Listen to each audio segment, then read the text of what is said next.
doesn't work. Oh, hey guys. Welcome to another episode of the Rusty Beauties Restorations. And today, we're gonna be working on this TR4, 1964 TR4. What am I doing here? I don't know what I'm doing. Let me come out and I'll talk to you. Okay. It's tight down there. So what I'm doing, well, I'm preparing the engine bay for the engine. We still have to finish assembling it, but I think it's a good idea to put it in the engine bay now and to finish assembling it inside. Just because tomorrow Chef Tash is available and he can come and help me to put it in, as it is assembled already with the transmission. So, are you gonna help too? Okay? Okay. Go away now. Because it's easier to mount the transmission like that, but it's harder to mount the whole unit in the engine bay, so 2 more hands are gonna be really helpful.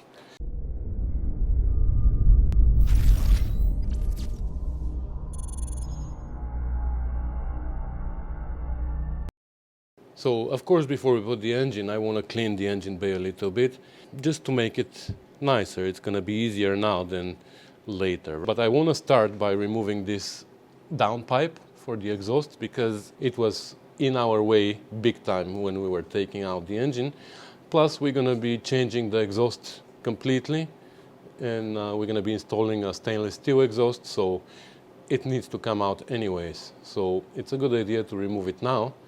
So that's what I'm gonna do first, but the problem is it's so seized over there that it doesn't come out.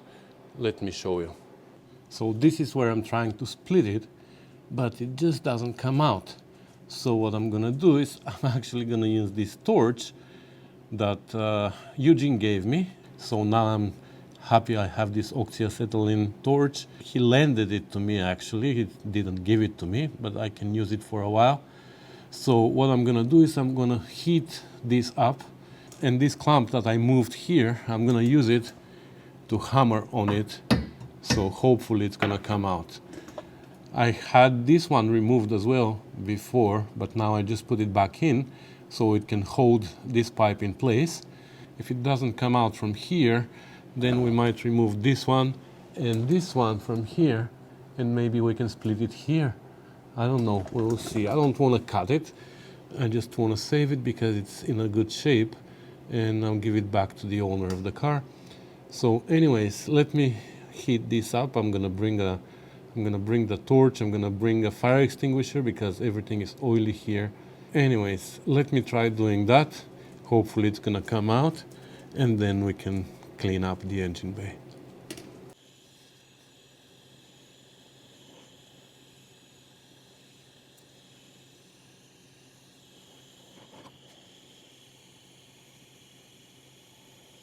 Too bad we don't have access to the rear side, but at least half of it, if it gets hot, it's gonna be nice.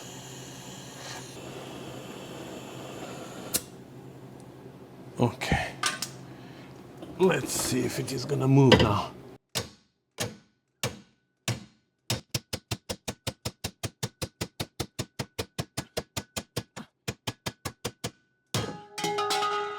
Haha! Great.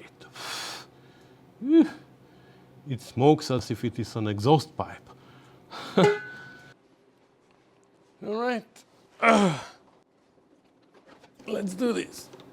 Oh, who put this exhaust in my way here? Okay.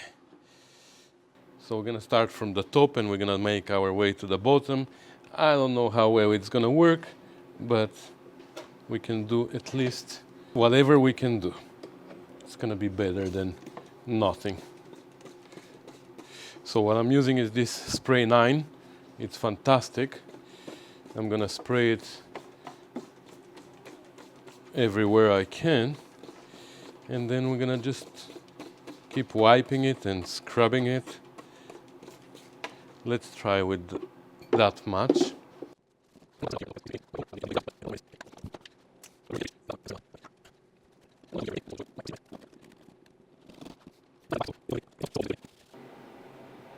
All right, it's the next day, and I cleaned a little bit more today, not much, but this guy showed up. It's the afternoon already, and as promised, he showed up to help me install the engine, but I didn't do much work in the morning, so I had to make him wait a little bit here so I can finish cleaning the engine bay. So that's how far I went. I cleaned up the sheet metal around. The frame is not perfect. I was able to scrape it a little bit here and there, but it is what it is. I believe the steering rack is going to have to come out because we have to change the boots. We have to change the tie rod ends as well. So maybe it's going to be easier if I take it out. I even believe I have the bushings for here, the rubber bushings, so we might change those. It's going to be easier to do it off the car anyways, and it's held by 4 bolts, or 2 U-bolts actually. So yeah, it's clean enough. And why did I not spend the time in the morning here? Well, because let me show you what happened overnight. There's a little bit of snow outside. Who walked here? I think that's a rabbit. Yeah, that's my backyard. You like it? Let me show you. Here it doesn't really justify how much snow there is. I'm going to show you in the front. So here you can tell how much snow there is. There's a Spitfire somewhere under here. You know, my 68 Spitfire, it's covered in snow.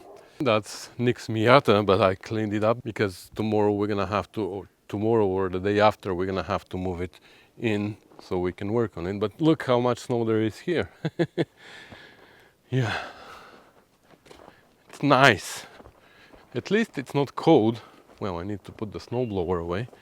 The kids right away took the ATV out and started driving on the driveway because it's a lot of fun. Yeah. All right. It's nice and quiet. All right, so too much talking, not enough crack-a-lacking. So David suggested to remove the rack out, the steering rack, since I'm going to be removing it anyways. So we're going to take it out now. And we have to replace the engine mounts, and that's going to be it. Then we can drop the engine in. So he's going to remove the wheel, I'm going to remove the other one, and we're going to go ahead. All right, so we have the steering rack out, and we have a little bit more space now to work with. And we have the new engine mounts installed. Mr. Chef Tash is preparing the engine for lift off.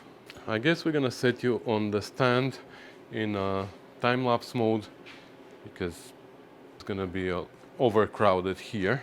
But basically this hole needs to be filled up with this assembly. That's the idea.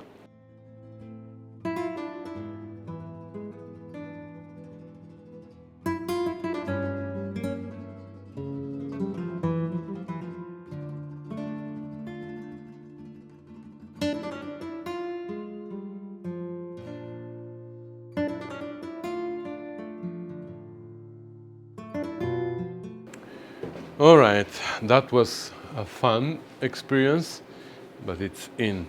So we had troubles putting the mounts on. We had to involve the special tool 2x4, as known as 2x4. This. Yeah, because look how the old transmission mount is. Not transmission, the old engine mount is. It was so crooked. Yeah. That's why also the plate was bent on that side. And now that we straightened it, well, it went in pretty well. So I have to pull out the Kleenex now and clean a little bit the yellow paint.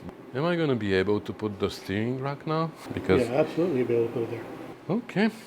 And yeah, the transmission mount in the back lines up well. Everything is in place. I'm not going to connect the drive shaft yet because I have to remove it completely and change the seal on the pinion of the differential first, and then we're going to put it on. I thought it was going to be hard to, but I actually did it on another TR4 recently, and the drive shaft came out without removing the diff or the transmission, so it's possible. And yeah, we can start putting stuff together a little bit. Like we can put the mounts and mount the transmission in the back. Fuel pump. Yeah, David wants to put the fuel pump in. Yeah, the fuel pump is pretty hard to put on there. Anyways, just wanted to show you where we stand. Yep. Welcome to freezing Canada.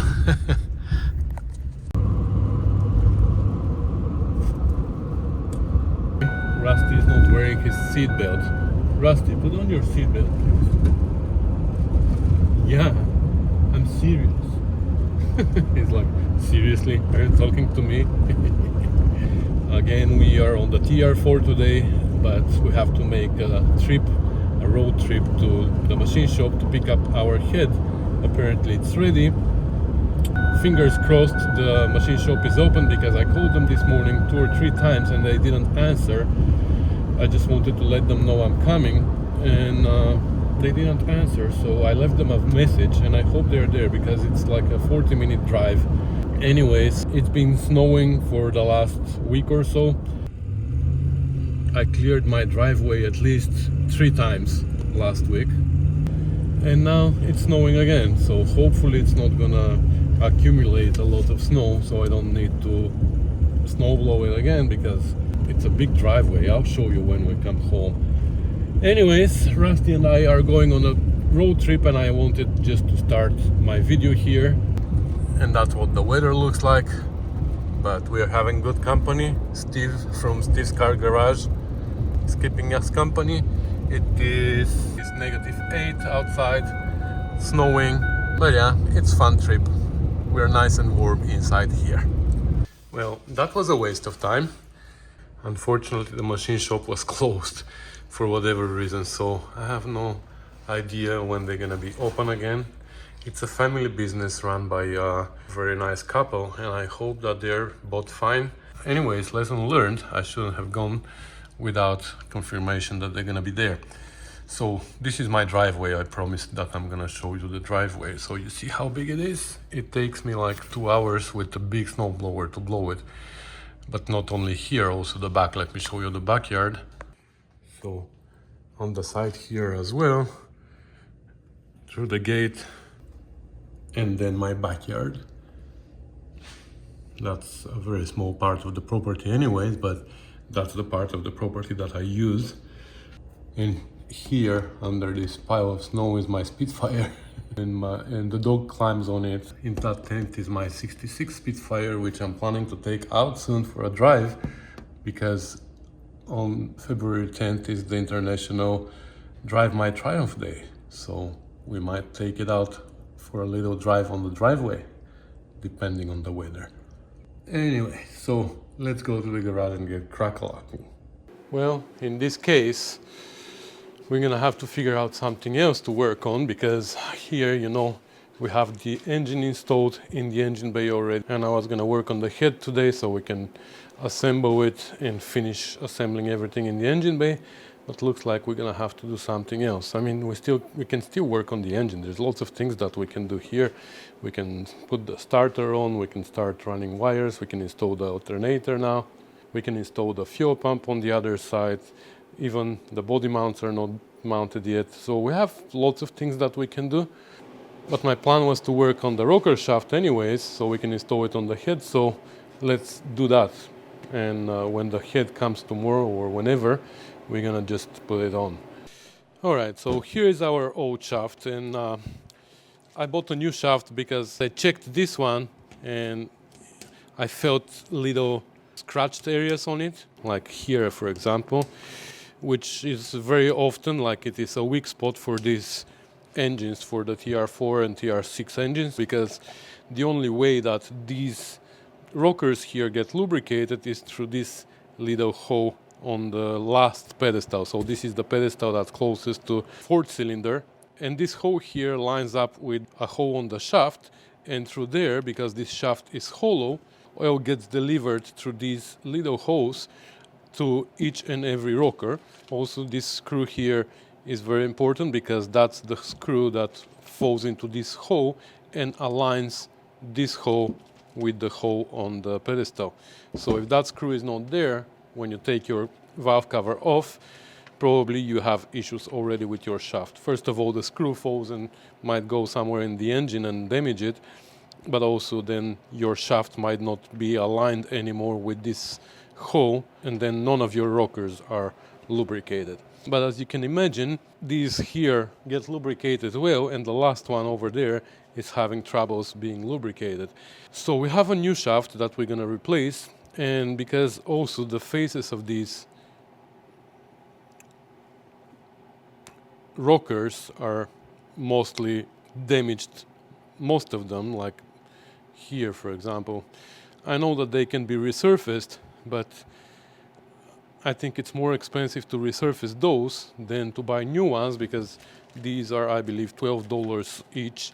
So we bought 8 new rockers with new bushings and everything, with new shaft, so it's gonna be a brand new assembly. So from the old shaft, basically we're gonna use the pedestals and the springs, and of course the 2 cups. I have experience from another shaft that I wanted to take apart, and it was really hard to take these pins here out, so I also ordered new pins. We have 2 new pins for the cups, because we probably gonna need to drill these out. So anyways, let me try to take it apart. Let's see if these are gonna spin. Nope, that's the problem, that sometimes the shaft gets really seized to these 3 pedestals, and I guess this is the case here. Wow, it's like seized big time. So anyways, first of all, let me try and remove the pins from both cups on the 2 sides.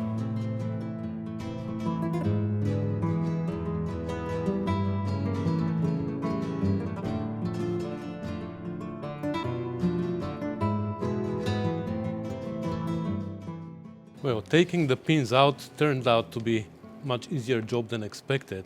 So the cups are out and everything.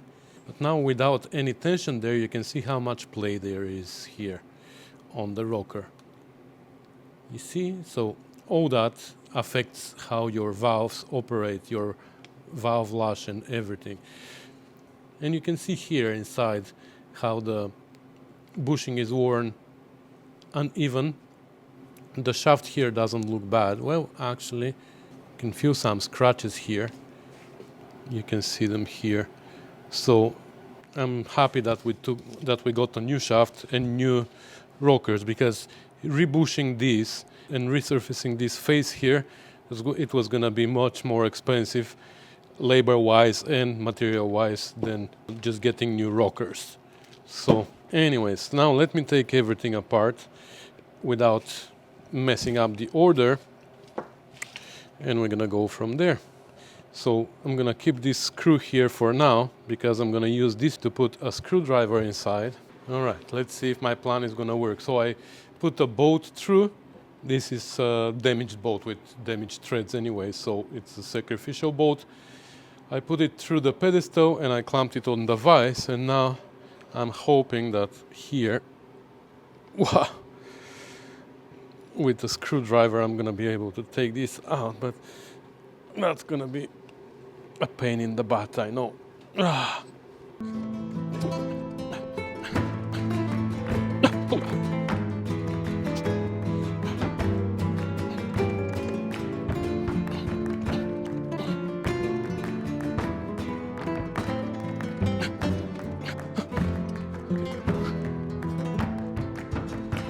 Wow, this is number 3, right? I don't know if you see from there, but look how far down this is. This is where the bent push rod was. So look at this nut and look at this nut. So this push rod was bent like long time ago, and somebody adjusted the valves so it matches. I never paid attention to that. Anyway. Whew. Okay, we're gonna have to clean these up. Anyway, I'm gonna put them in the same order as they come out.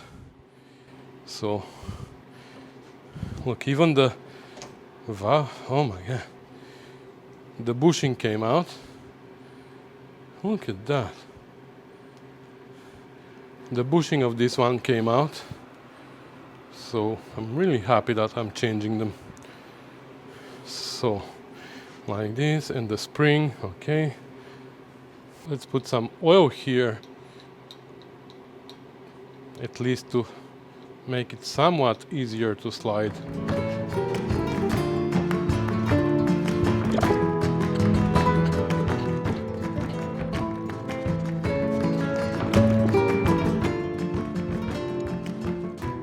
Okay, so most of them are out, and yeah, the shaft is like pretty bad in many areas. Let me show you why we are replacing it. So you see here, you see this ridge here, big ridge. Same on the other side, same here, same here. And as you can see, this is the front of the shaft. Wow, look at this here. The further forward you go, the worse they are. Here they are pretty good. This one is pretty good. This one is pretty good. This one is pretty good. And that's because they're close to the oil delivery here. So that's the reason why we are changing them. And you can imagine also that the bushings on the rockers are not really good as well. Okay, so everything is out, and I'm just gonna start now from one end to the other, replacing the rockers because they have directions. So you see, if you put them like this, they are odd and even. So it's important not to mess them up. I'm gonna clean these, and here I'll show you with a piece of sandpaper. We're just gonna run it inside to make this smooth again because now it's a little bit damaged. All right, so I cleaned the pedestals and the springs, the caps. I also have the rockers, so these are the odd, these are the even ones. We're gonna change them. But first I wanna take care of this bore inside of all the pedestals because it's scratched now and I know it's gonna give me troubles there. So I'm just gonna take a piece of sandpaper and I'm gonna turn it into a little file.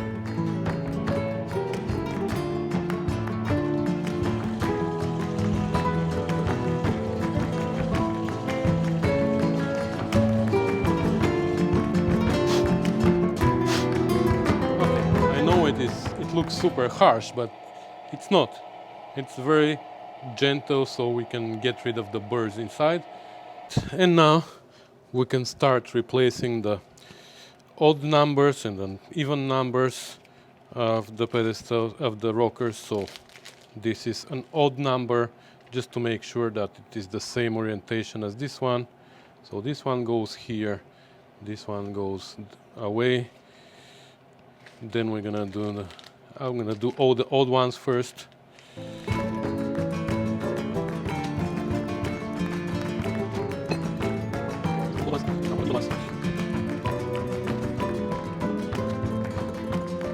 And now we have all the parts here that need to go together. So this is the end of the shaft. That's how we're gonna assemble it. And now here, I'm gonna put a little bit of assembly lube on it. Okay, and what I'm gonna do first is I'm gonna put the pedestal with the hole on it and match it with the screw here. And that's how it goes. So otherwise they're not gonna match. So you see this hole is gonna match this and this hole is gonna match this. And but basically all the pedestal bolts are on that side where the adjusters for all the rockers are, and all the faces with for the valves are on this side. See, now it's slippery and I'm having hard time to put it in. So I'm gonna put it on the vise with the soft jaws here.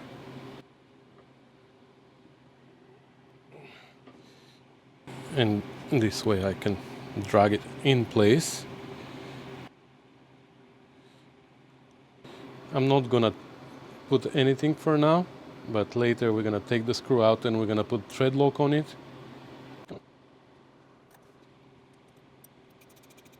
So now we can assemble this side of the shaft first. I'm gonna put assembly lube on the bushing as well.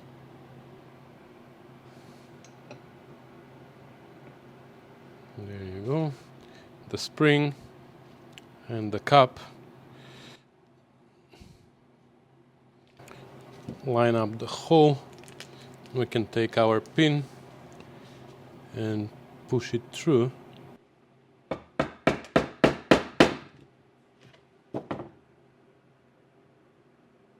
And then, okay. I'm not gonna go all the way, I'm gonna keep it here, and now we're gonna start assembling the rest. You know what, I'm gonna put assembly lube on all of them now. It's gonna be easier.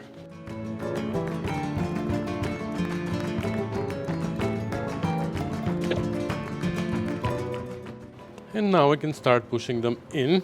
So this goes like this.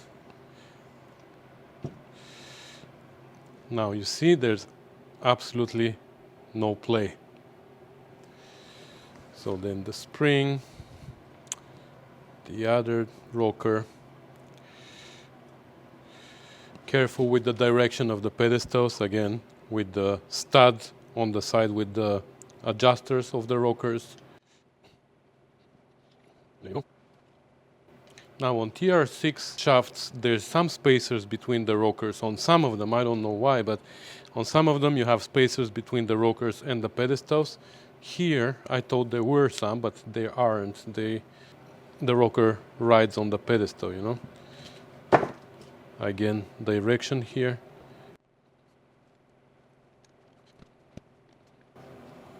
Okay, and then the last rocker, the spring and the cap. And then one more time, I'm gonna make sure that all the rockers are pointing to the center of the cylinder that they are responsible for. Like this. They're pointing to the center. You see? That's good. So what's left here is now to run the pins all the way, and we're done. Well, for some reason, I can't push these in. They start bending, you see? They go through the cap, and when they hit the hole on the shaft, looks like the hole on the shaft is a little bit smaller than the old hole on the old shaft, and they just don't go through. I bent the new ones. Look, here it goes super easy, but on this shaft it doesn't. So what I'm gonna do is I'm just gonna put split pins, just like on the TR6 shafts.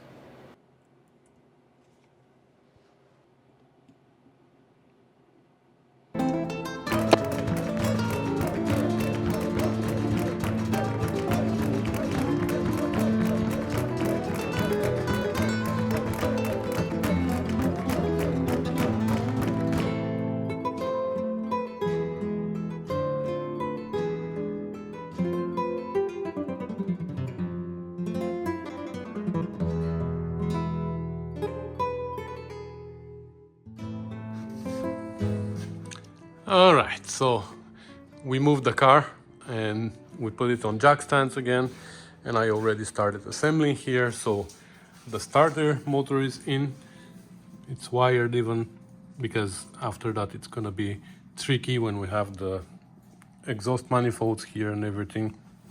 I also put the alternator, it's still loose. So anyways, now if you remember, we haven't finished the tensioner though, which is right here. So we have to figure out the tensioner now, because you see it is gonna be a problem here. So what we have to do is we have to make a V-cut somewhere here and bend this end down so it can reach there. Anyways, I'm gonna figure it out and I'm gonna show you what my idea is. Alright, I put the belt on as well, and now let's see. First of all, I think I should deal with this angle here, these two angles, because you see when I put it flat here, it comes too far in on the water pump. So what I'm gonna do is I'm gonna straighten on the press this angle and this angle a little bit, which also is gonna extend it very little, because this slot is like we are not even in the center of the slot, we are far out on the slot, but anyways, we don't need much, but it's good if we extend it a little bit. So I'm gonna go on the press and I'm gonna straighten this angle and this angle here.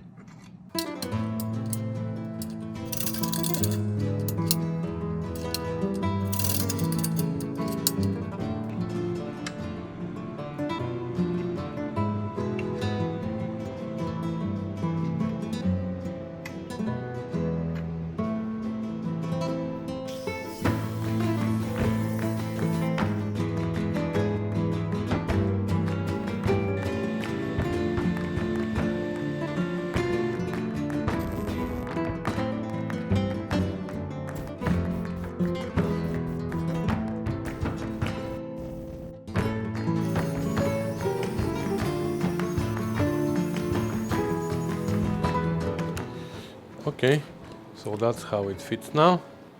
It's pretty good. We still have room here on this side, and when we move it, I remove the belt again, so when we tighten it, it moves even higher, but when it's all the way there, it's still not touching anywhere here, so it's good. Has very little room for adjustment, but that's actually a lot. Look how much the pulley is moving out. And this belt, like I already showed you, is pretty tight. It's actually hard to install it.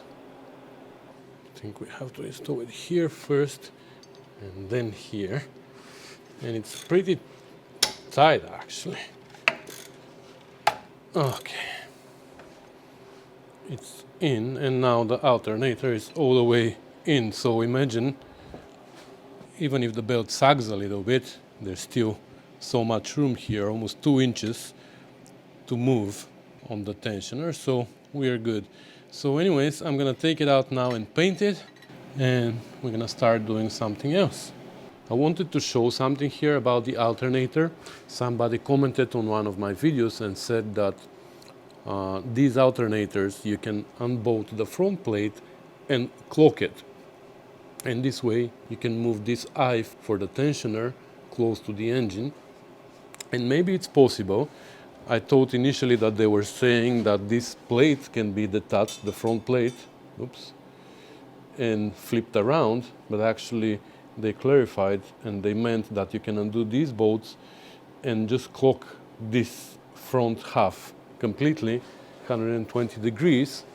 But I don't think that's a good idea, because in this case, if we turn it 120 degrees, what are we going to achieve?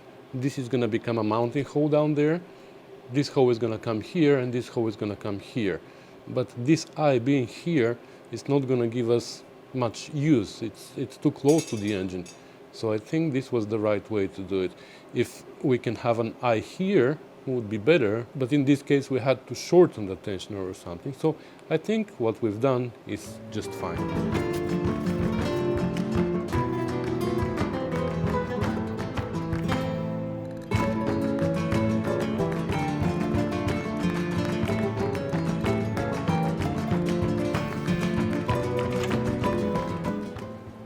So it's the next day.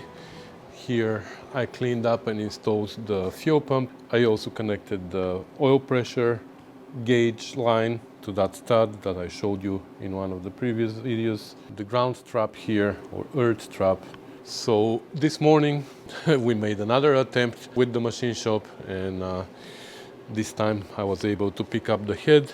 So they installed the hardened seats on the exhaust valves, and they lapped all the valves. They resurfaced it on this side, and they even resurfaced it on this side. It's blasted. I don't know what they blasted with, but it has been blasted. The valve guides have been replaced by me before we took it to the machine shop. So what I'm gonna do now is I'm gonna clean it up, with some degreaser, because probably there's oils on it, and I'm gonna mask all the machine surfaces and the ones that I don't want to paint, and then we're gonna paint it. So that's what I'm gonna do first, and while the paint is drying, we'll see what else we can do here.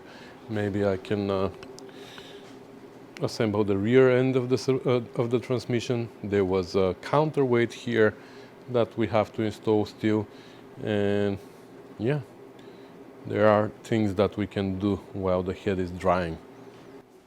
All right, so the head is painted and waiting for it to dry. In the meantime, I started something else. In the meantime, I figured I have some more work here to do. And by the way, a triumph is always a triumph. Even without oil in the engine, it still leaks. See, we don't have oil in it and it already leaks. It's from the body here, from the adapter. There was a little bit of oil still in it, so when I mounted it, and it dripped out. Because there's no filter on it yet. Anyways, so I figured we can do something else here. There's a driving gear here, just like on the transmission for the speedometer. Here we have a drive gear for the tachometer. And this is it. And it is the exact same thing. Let me put you on the tripod. So just like on the transmission, this thing, this body, which the drive gear goes through. So the drive gear goes through this body and it drives our tachometer. So inside here, there's a seal, but when this goes into the pedestal for the distributor, on the outside, there's nothing that prevents oil from coming out. So we're gonna add an O-ring here, just like on the transmission. So somebody, one of my YouTube followers, asked me if they can send me their transmission drive gear body to machine a channel for the O-ring, and I did it already, but when he sent it to me, I was surprised there was a pin here that was holding this fitting here on the outside, and there's no groove here as well. So if you remember, on our transmission we had a groove, but it was on the wrong side. When Barry sent me this, I was surprised that there is no groove here and there's this pin, but then I realized that actually this is not from a transmission, it's from a distributor pedestal. Obviously they are basically the same thing, because he took this one out of his transmission. So I guess at some point they started installing these from the TR2 and 3 and 4 pedestals. They started installing them in transmissions as well, but they never added the O-ring. So anyways, I've done this for Barry and I'm gonna send it back to him, but now we're gonna do the same thing here. On Barry's, I needed to drill this pin out so I can take it apart, but on this one, I think somebody already drilled it. Wow.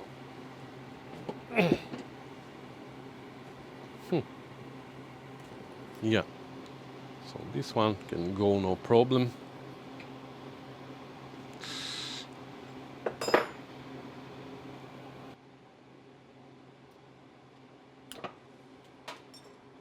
And that's what the seal looks like. And this one, I'm sure it's like it's plastic. So we have a new one, we're gonna replace it, but first let's make the groove. And the groove needs to be on this side of the hole. We have a lot of flat surface there inside the distributor pedestal that our new O-ring can seal against. Well, it looks like I didn't press the recording button. So anyways, I cut the groove. It needs to be 750 thou and a little bit wider than the O-ring. I don't know how much. I just eyeball it. I just eyeball the width, but the depth needs to be 750 thou. So I don't have the O-ring that goes here, but I figured that I have this set.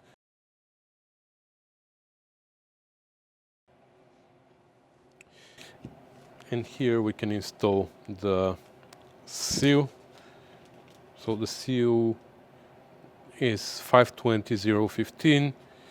It goes with the open side and the spring towards the inside. That's how it goes. There's still oil there.